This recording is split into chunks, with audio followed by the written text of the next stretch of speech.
که سزاوار پرستش است آغاز میکنم.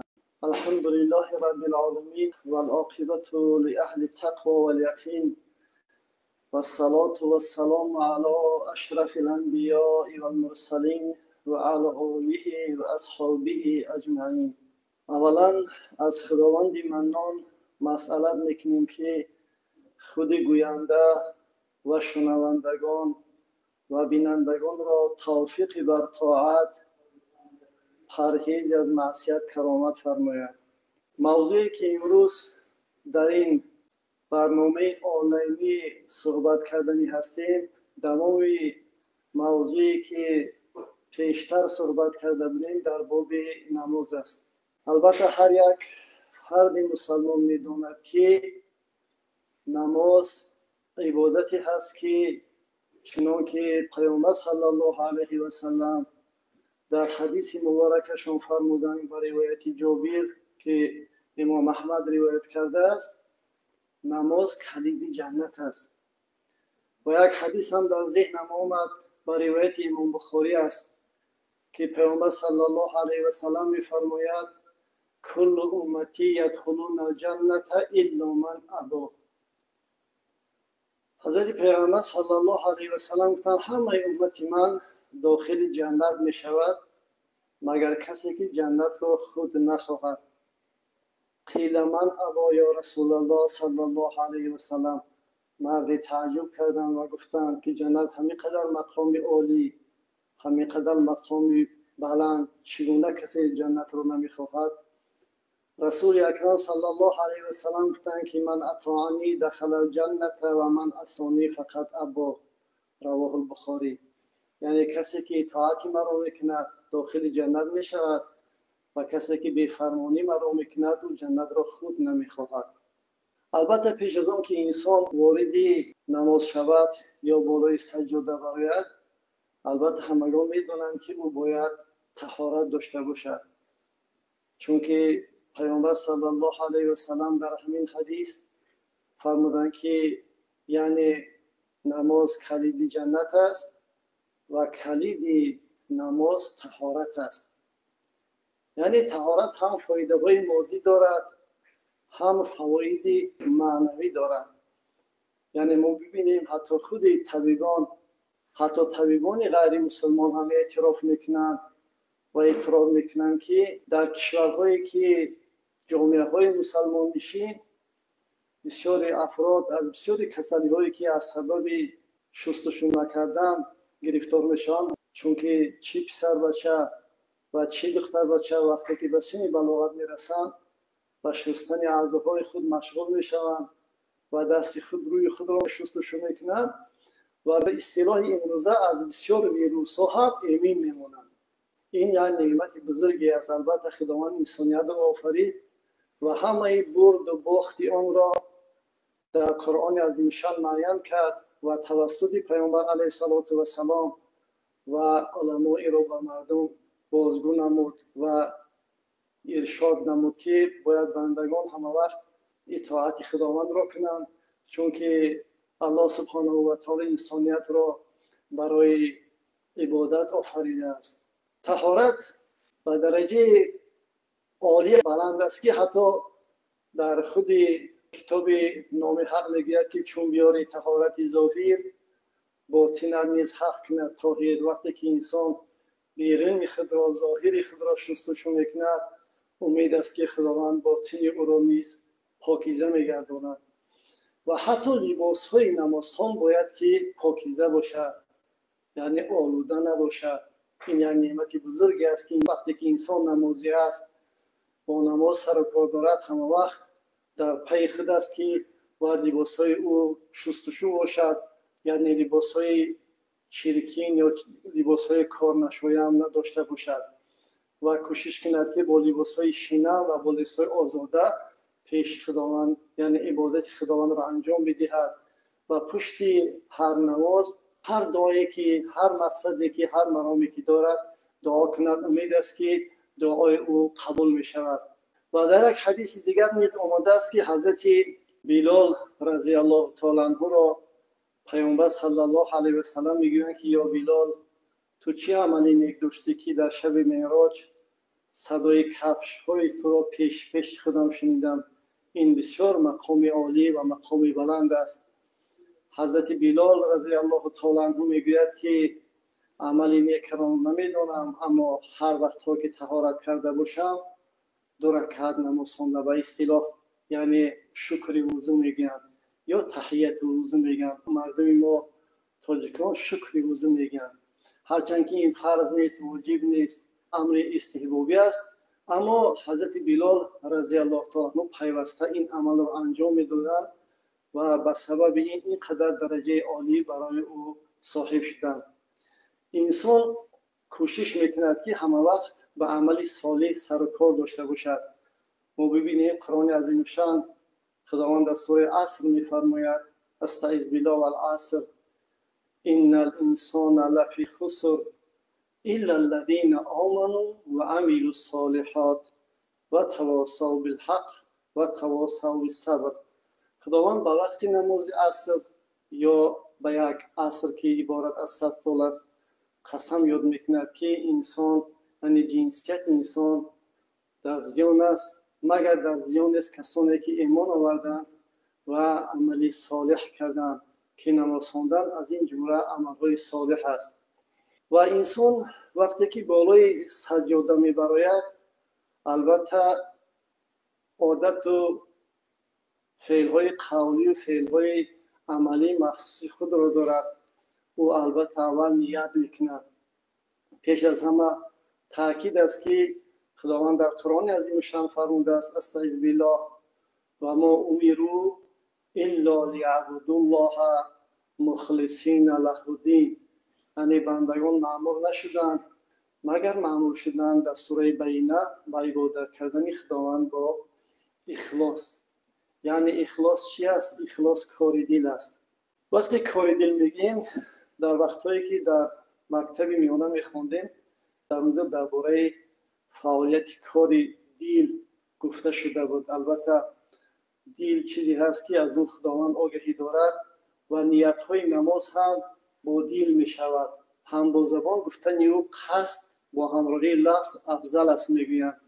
یعنی هم با زبان هم با دل نیت کردن، با زبان گفتن بهتر و خوبتر است، یعنی امر استحبابی است. اما نگفته نماند که عبادت ها، عمل ها، احکام ها بعضی ها ربط فقط به دل دارند و زبان بیکار است و بعضی احکام هایی هستند که به زبان مرتبطند، ارتباط دارند و یعنی قلب از اونها بیکار است. نماز عبادت های محض هستند. عبادتی هست که دل نیت ارتباط دارد. فرضاً برای ساده کرده عامه فهم کرده بگوییم، اگر یک نفر اگر نماز پیشین نیت خواندن دارد اما در زبانش نماز عصر می رود، نماز پیشین او درست می شود، چون که نیتی او قصدی او خواندن نماز پیشین بود. و نیت کار دل است. کار دل بسیار قوی است و عمل کار اعضا است یا کار جوارح است. البته نیت عمل ثواب وقتی کامل می شود، پوره می شود که او با عمل پیوند باشد، یعنی هم نیت باشد هم عمل باشد، اگر ثواب کامل و مکمل می شود. و عادتا چه قبلا اشاره کردم گفتم درباره کار دل بزرگان میگن بسیار قوی است. ببینید که دل یک تیکه گوشت است. همچنانی که طبیبان میگویند هر یک انسان دلش به اندازه مشتی اوست و همین تیکه گوشت در یک دقیقه قریب خطا نکنم حدود 4 لیتر قریب خون یعنی تله میکند یا پوف میکند. اشاره به سوی این است که ما ببینیم چقدر این اعضا اقتدار دارد. یعنی خداوند قادر چگونه اعضای انسان را آفریده است که اشاره به سوی این است که همچنانی که در آثار آمده است من عرف نفسه فقط عرف ربه. البته در حدیث بودن این گفتار کلام است، اما کسی که خودش را بشناسد خدای خود را میشناسد. ما ببینیم که یک انسان 70 سال 80 سال یا 90 100 سال یا زیاده از 100 سال عمر میبیند، همین تیکه گوشت به ایست در خدمت او است.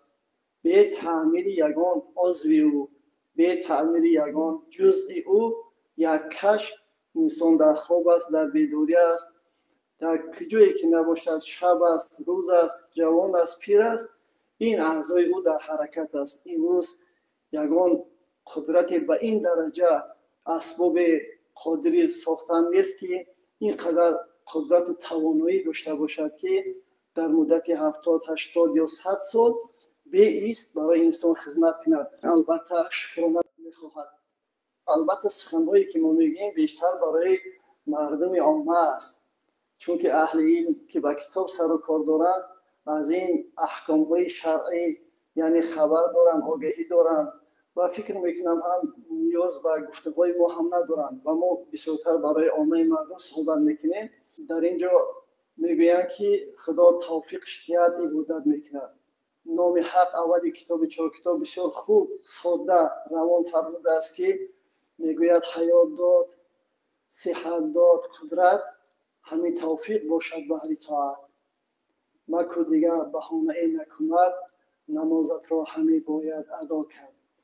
وقتی که انسان حیات دارد، زنده است، صحت سلامتی جسمانی دارد، قدرت نشستن و خیستن دارد، حرکت کردن دارد، بهر عبادت بزرگان میگویند همین توفیق است. توفیق دیگر خیلی نمیشود. و قبلا هم اشاره کردیم، گفتیم که خداوند در قرآن به اخلاص ما را دعوت میکند. یعنی اخلاص چی است؟ حتی پیامبر صلی الله علیه و سلم میگه فقط انسان با اخلاصش نجات میبرد. مثنوی هم در یک شعر در مثنوی خود بسیار خوب فرموده است که هر آن که در عمل اخلاص دارد، مقام اندر حریم خاص دارد، عزیزانی که ذکر خاص گویند، خلاصی خویش در اخلاص جویند. یعنی اخلاص یگانه چیزی است که انسان را نجات میدهد و از عبادت و انجام عبادت خود لذت میبرد. عبادتی که اخلاص نداشته باشد اگر البته او لذت ندارد و عبادتی با اخلاص همه وقت انسان را سعادتمند میکند و به قله‌های بلند انسانی و کمالات انسانی برده میرساند. و عارفان خوب میگویند که اخلاص چی است؟ اخلاص همین است که انسان در عبادت خود وقتی که عبادت میکند او باید با تعریف یا مدح یا ذم مردم یگان دیگرگونی برای حاصل نشود و هر عمل نیکی هم که انجام میدهد او را فراموش کند تا اینکه در عجب پیدا نشود، یعنی خودبینی پیدا نشود و ثواب عمل خود را آنچه انجام میدهد او را از خداوند منان در آخرت طلب کند. این وظیفه هر یک فرد مؤمن و یعنی فرد عابد و عبادت کننده است. و درباره دل هم گفتیم پیامبر صلی الله علیه و سلم در یک حدیث مبارکشون هم می‌فرمایند که از حدیث متفق علیه است. ابی عبدالله نعمان بن بشیر رضی الله تعالی عنه میگوید قال سمعت رسول الله صلی الله علیه و سلم یقول ان الحلال بین و ان الحرام بین. سلام علیکم. علیکم السلام. الو. لابا گوش کردیسن. لابا. علیکم السلام گوش کردیسن. خدا را شکر.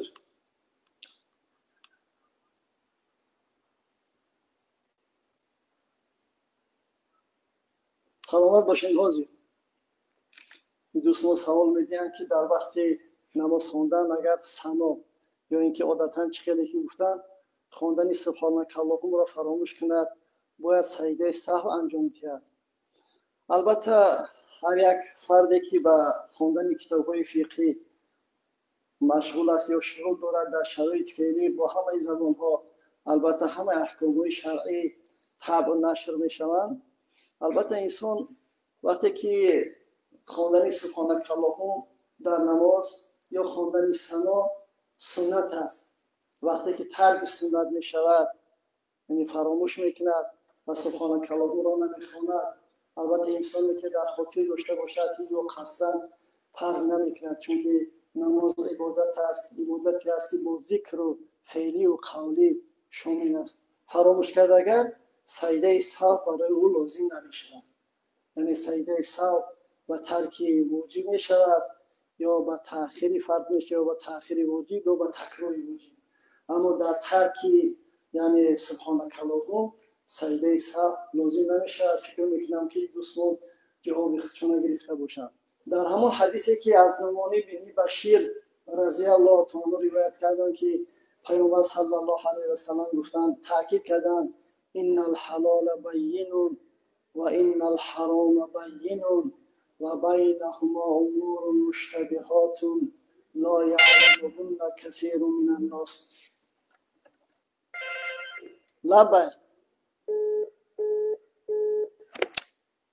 لا يعلمهن كثير من الناس فمن اتقى الشبهات فقد استبرأ لدينه وعرضه ومن وقع في الشبهات وقع في الحرام كراع يرعى حول الحمى كراع يرعى.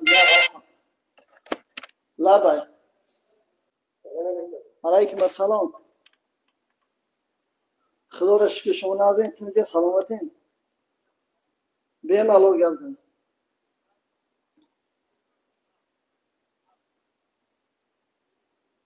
سلامت باشین، خدا نگهدار باشه.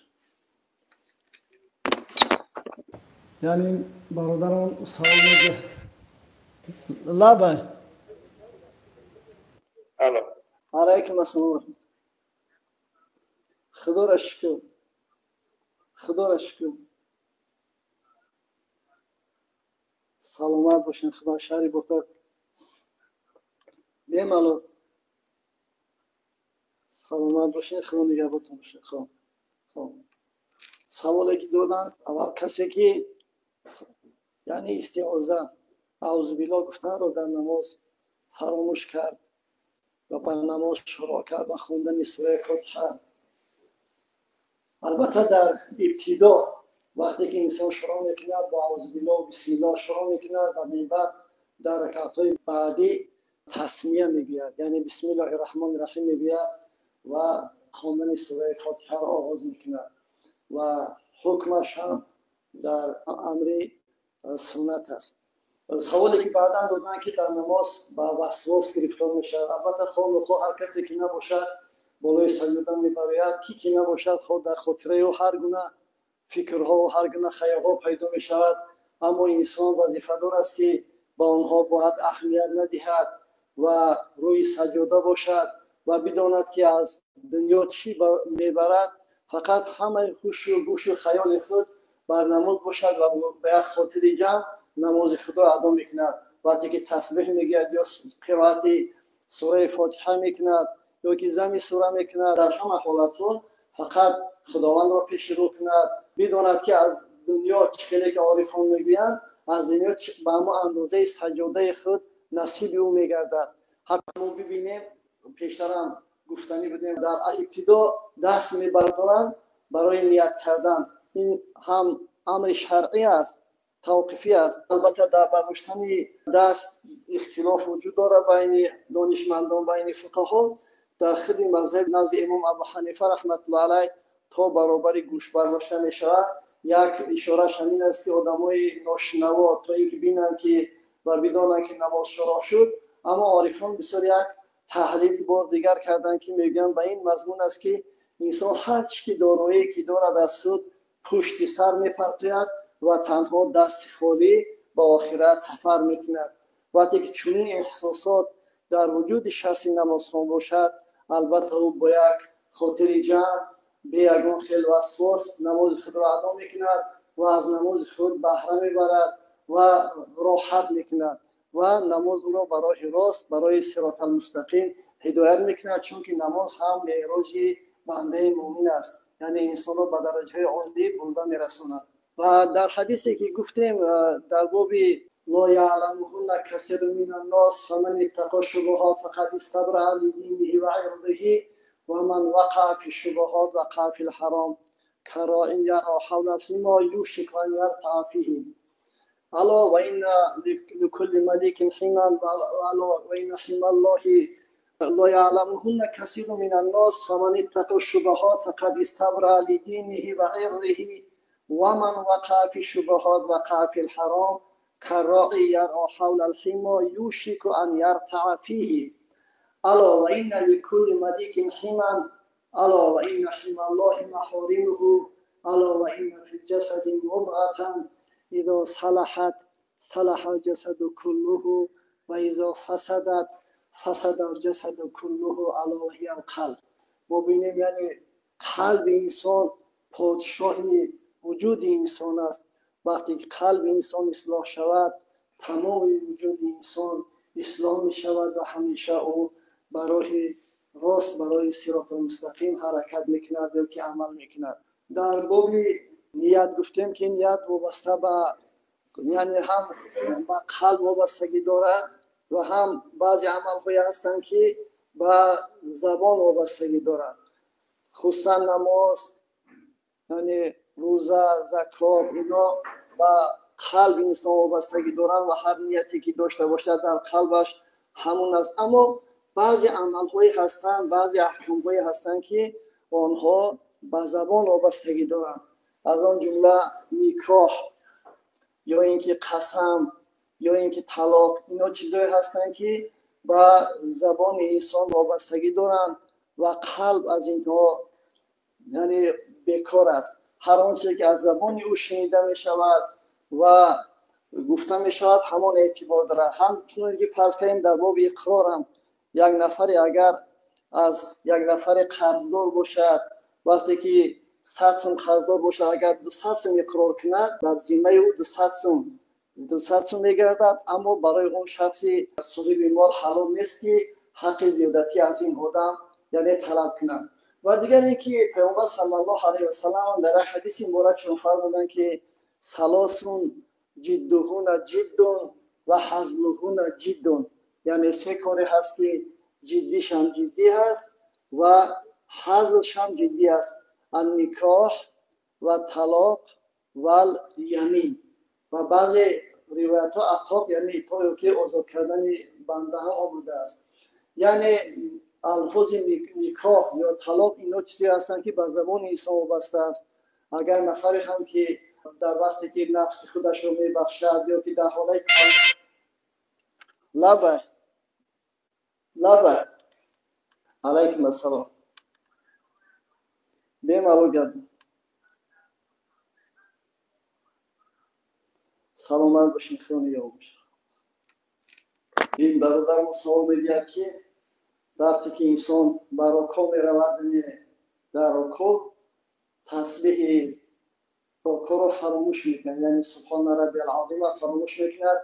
البته گفتن تسبیحات تکبیرات انتقالات یعنی تکبیراتی که بر رکوع میرود انسان از رکوع به قیام میرود و قامه میرود و از قامه و سجده میرود، همه تکبیرات انتقالات میگن این را در حالت حبوط و صعود همه اینا گفتنشون سنت است و به ترک اینها اگر قصدن نباشد اگر سجده سر برای آنها لازم نمیشد. البته قصدن باشد کار خوبی نیست، ترک سنت شده است و باید که انسان در بالای سجاده وقتی که میبرید نیت میکند تحریمه میگن. معنی تحریمه همین است که همه اشیاء را انسان بر خود حرام میگرداند، فقط نماز را برای خود عبادت قرار میدهد و همه هوش و گوش خود را حواس خود را برای عبادت آن انجام میدهد که البته معلوم است که اون نمازی که امروز ما شما ادا میکنیم وقت زیادی را هم نمیگیرد، اما باید که با یک خشوع و خضوع باشد. همون نماز پیشتر هم گفته بودیم که نماز کثر صدق و صفا است، گرت در کعبه بگذاری روان است. یعنی نماز باید صدق صفا داشته باشد، صمیمیت داشته باشد، یعنی اخلاص باشد در نماز. یعنی با اخلاص تام اون نماز رو باید ادا کنیم. چنانچه قبلا هم اشاره کردم که خداوند در قرآن عظیم‌الشأن اینا برای ما و شما تاکید کرده است و بازگو نموده است. همه وقت باید که به عبادت خداوند نباید ولی پخش مستقیم بخش آنلاینی از مرکز اسلامی بیمالو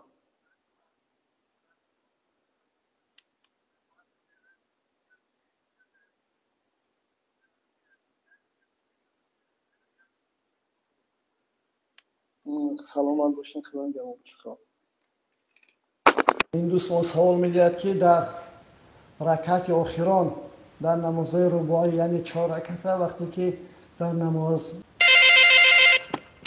لبه علیکم السلام بمالو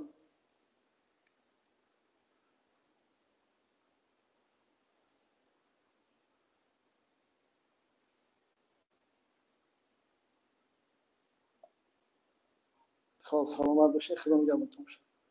خب سوالی برادرمون که سوالی پیشینه هرچون قریب یک رنگ بودن، یعنی کسی که در رکعت آخران نماز رباعی 4 رکعته با جماعت همراه میشوند 3 رکعتی باقی مونده را چگونه باید ادا کنند؟ البته در اینجا وقتی که در رکعت آخران با امام همراه میشویم انسان وقتی که رکوع را دریافته باشد اگر آن رکعت محسوب میشود هنگام نشستن با همراهی امام تشهد را میخواند، قول مختار است که درودها را میخواند تا سلام دادن امام همان چیزی که معمولا اجرا کرده میشود خوانده میشود را میخوانند. وقتی که امام سلام داد میخیزد کل مغربی میگویند و قول امام محمد رحمت الله علیه است.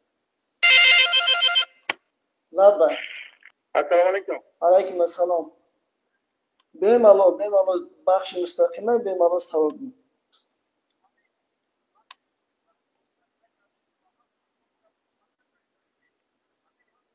سلامت باشین. خدا نگهدارتون باشه. خب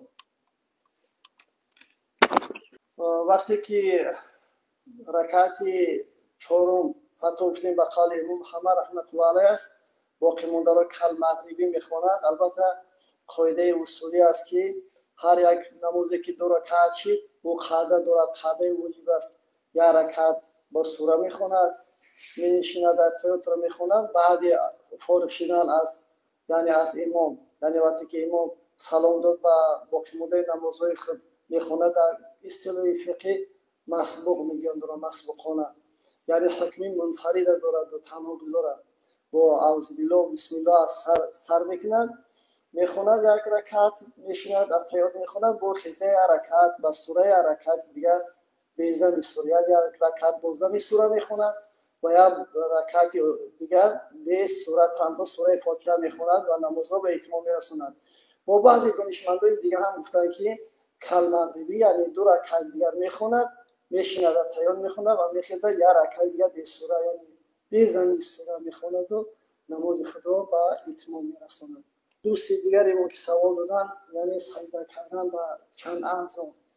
البته خود معلوم است که انسان هم با روی یعنی روی، پیشانی، بینی و دستها و زانوهای خود را به زمین میرساند و برداشتن دستها میگوید. اگر انسان در وقتی که سجده انجام میدهد اگر هر دو پای خود را بردارد یعنی از سجده مقدار یک رکن اگر به شرط همون خیلی انجام میدهد اگر برای مشکلات دارد و اگر یک رکن را چون انجام ندهد اگر یعنی نماز او درست میشد. البته اگر این کار را قصدن انجام میدهد اگر او برای کراهیت دارد. هر جو که کراهیت میگوید این کراهیت تحریمی است.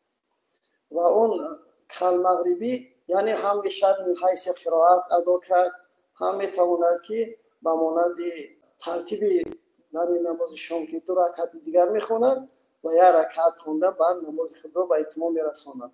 تعلیماتی نزد خود فتوایی که در مذهب امام ابو حنیفه رحمت الله علیه این آورده شده است. و وظیفه انسان هم همین است که بالای سجاده وقتی که میبراید با یک خشوع گفتیم با یک خضوع پررنگ با تمام هستی خود باید استقبال و قبله کند.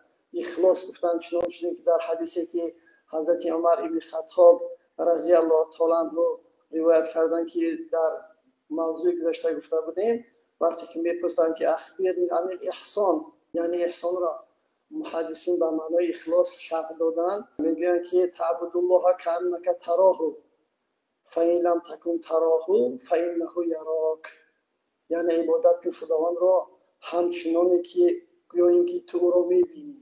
البته انسان در دنیا قدرت دیدن خداوند را ندارد چون که انسان وجود انسان بینایی انسان همه اینا چیزهای فنا شونده و پاینده نیستند و خداوند که ازلیت و پاینده و دائمی است او را دیده نمیتواند.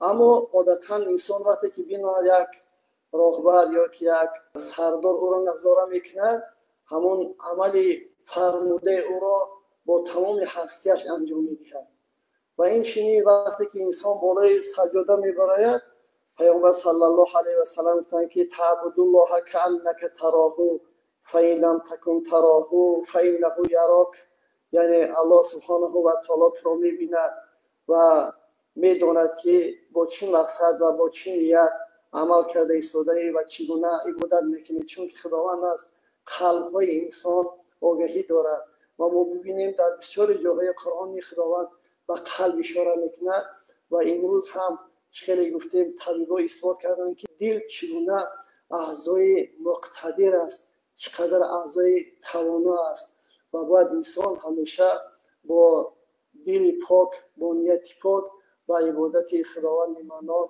مشغول باشد و عبادت کند. و سوالی هم آمده بود پیشتر که درباره سجده تلاوت، سبب واجب شدن سجده تلاوت که برای چی سجده تلاوت انجام داده میشد. البته ما ببینیم در کتاب‌های فقه آمده است که الو لبه علیکم السلام. بله پخش مستقیمی بخش آنلاینی مرکز اسلامی بیم الان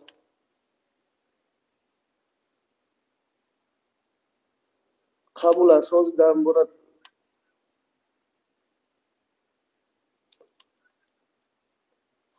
خب قبول است. حاضر من در مورد چی صحبت میکنم. خب پاسخ سوال شما رو ان شاء الله میدم. خب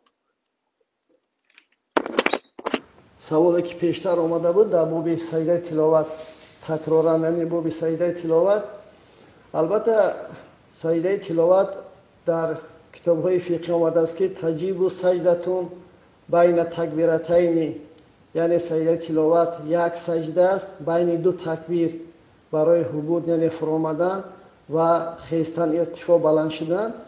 حکم تکبیرها امر استحبابی است، یعنی مستحب است تکبیر گفتن و نیت کردن. نیت سجده تلاوت چون است که نویت ان اسجد سجده تلاوت متوجها الی جهت الکعبه خالصا لله تعالی، الله اکبر سجده میکنند. بعدا تسبیح هایی که و فیها سبحت سجودی لبه.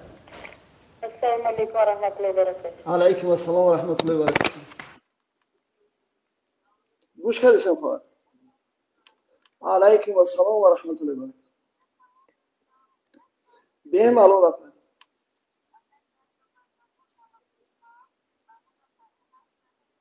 قبول است. خواهد سلام بشه.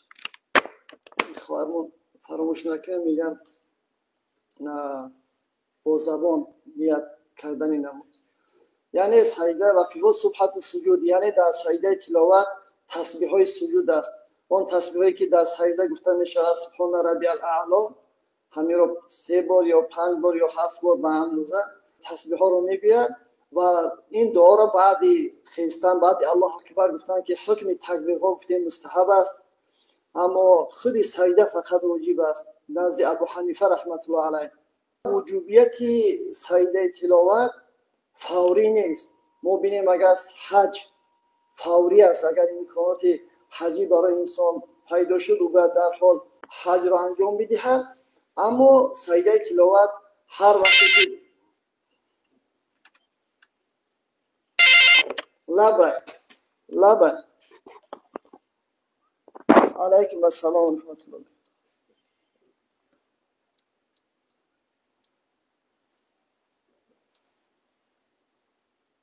خب قبول است. سوالی خواهر جواب دیدم. سجدت للرحمن و آمنت بالرحمن فاغفر لی ذنوبی یا رحمان سمینا و اطعنا غفرانک ربنا و الیک المصیر، یعنی این دعایی که بعد از فارغ شدن از سجده خوانده میشه. خب معلوم است که در قرآن عظیم الشأن در 14 جا یعنی سجده تلاوت است. تلا علامن تلا آیة من 14 آیة التي في واقع اعراف و رعد و نحل و بنی اسرائیل و مریم اول الحج و فرقان و نمل و الف لام میم و صاد و نجم و انشقاق و اقرا. اگر فراموش نکرده باشه نگونتش نمانده باشه در 14 جا آیت سجده تلاوت است. وقتی که این سجده ها را خوان انسان سجده میکند. اما سبب برای چی و کدام سبب باید سجده میکند؟ در کتاب مجالس اسلامی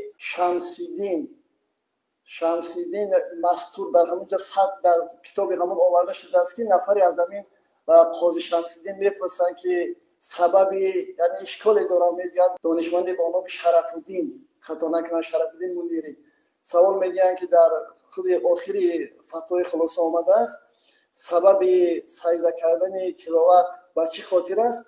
میگوید که سجده کردن یعنی سجده تلاوت از دو امر خالی نیست. یعنی یا اینکه وعد است یا وعید است، یعنی یا قصه وعد است یا قصه وعد است. هر نوع که قصه وعد باشد، اگر وعده باشد سجده کردن به خاطر شکر و به خاطر رجا است و هر جا که وعید باشد اگر به خاطر خوف خدا است. یعنی سجده کردن گفتیم قبلا حکمش واجب است و انجام دادن یو فوری نیست. هر وقتی که انجام بدهد و قضا نمیشود، فور نمیشود و خلاصه که باید پیش از مرگش اون سجده را انجام بدهد. کوشش کند که فراموش نکند زودتر اون سجده خوانده‌اش را در جای خود انجام بدهد. و سوال دیگری که خواهرمان دادن با لفظ گفتن. ما پیشتر هم اشاره کردیم که قصد مع لفظ افضل است. البته نیت با دل با قلب نیت کردن فرض است، اما با زبان گفتن امر استحبابی است. قصد با همراه لفظ افضل است. البته گفتیم ثواب نیت یعنی کار دل است وقتی کامل میشود که همراه با عمل باشد. یعنی هم قصد مع لفظ افضل، هم با لفظ گفتن هم با نیت با قلب نیت کردن این بهتر و خوبتر است. این بود که در موضوع نماز مسبوق خانه گفتیم. سوال داده بودن که قفا مانده مسبوق یعنی طایفه نمازخوان‌ها چند گروه میشوند. از نگاه فقهی ما بینیم منفرد میشود، مدرک میشود، لاحق میشود، مسبوق میشود، مشکوک میشود، نائم میشود، محدث میشود. هر یک کدام یعنی احکام‌های خاصه خدا دارند که در کتاب‌های فقهی آمده است. اما مسئله لاحق خیلی که اشاره کردن سوالم که بود نفر مسبوق در از نماز چند رکعت قفا مانده بود.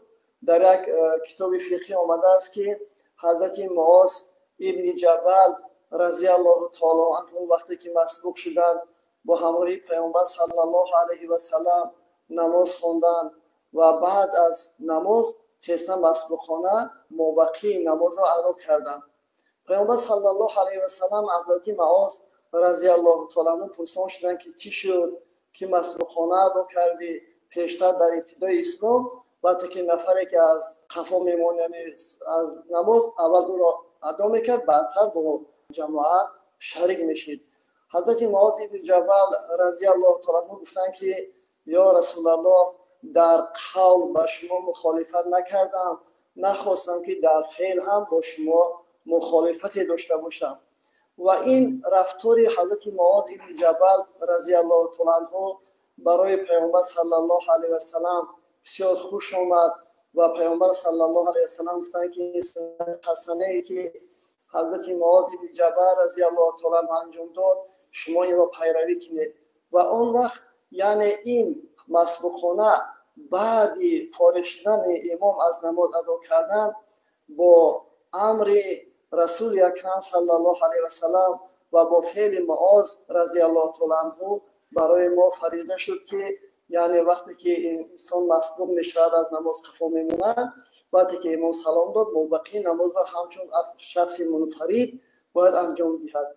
البته لاحق باشد اگر او کسی است که او در حکم مدرک است یعنی حکما امام با همراهی او وجود دارد، او یعنی برای او نه سجده سهو است و نه قرائت است، همه یعنی اون چیزی که در نماز است و همچنین که مدرک از قفای امام نماز میخواند شخص متهم یا مقتدی مانند هم حکم همون است. فقط مسبوق حکم منفرد را دارد، باید که نماز را مسبوقانه، یعنی همچون شخصی منفرد اگر سجده سهوی هم برای او بازی می شود، سجده سهوی او را انجام می دهد.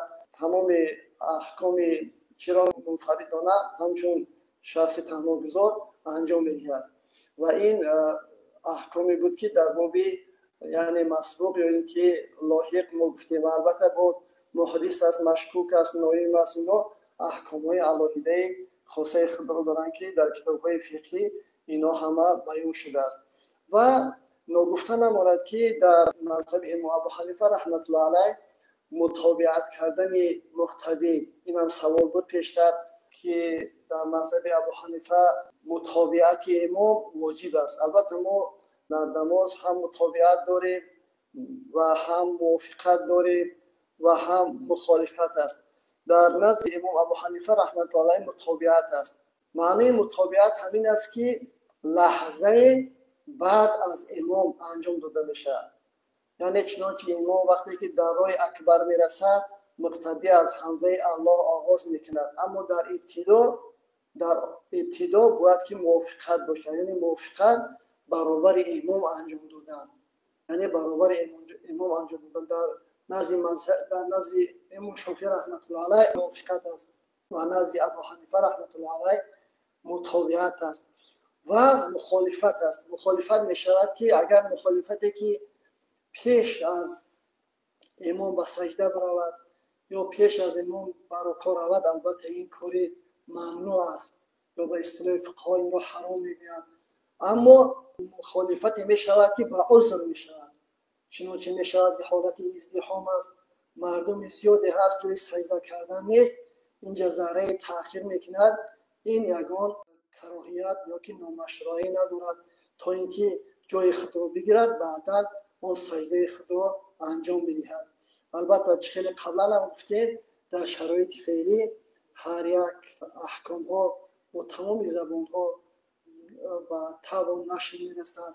انسانی که غمخواری برای خود، غمخواری برای دین خود داشته باشد، در حقیقت کوشش میکند، سعی میکند، تلاش میکند تا اینکه احکام های دینی خود را بیاموزد و خود نماز خواندن و انجام دادن عبادت های این غمخواری به خود است و غمخواری به دین خود است. حکیم صنوعی غزنوی بسیار خوب گفتند که هم عصر با شیخ سعدی رحمت الله علیه بودند. در کتابی در رساله نام حق می‌فرمایند غم دین خود که غم دین است، همه غم ها فروتر از این است. غم دنیا مخور که بیهوده است، هیچ کس در جهان نیاسوده است. ما ببینیم فقط چیزی که ما را همراهی میکند این عبادت ما است و هر چیزی که از ما باشد در دنیا میمونه و مالکیت انسان مالکیت نسبی است.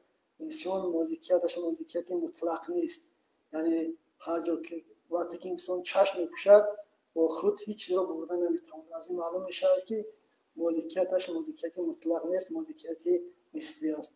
بنابر همین در آخر از خداوند ممنون دعا میکنیم که همه ما و شما را برای راست، برای صراط المستقیم هدایت بفرماید و عمل کردن را در کارهای شرعی نصیب روزی بگرداند. و السلام علیکم و رحمت الله و برکاته.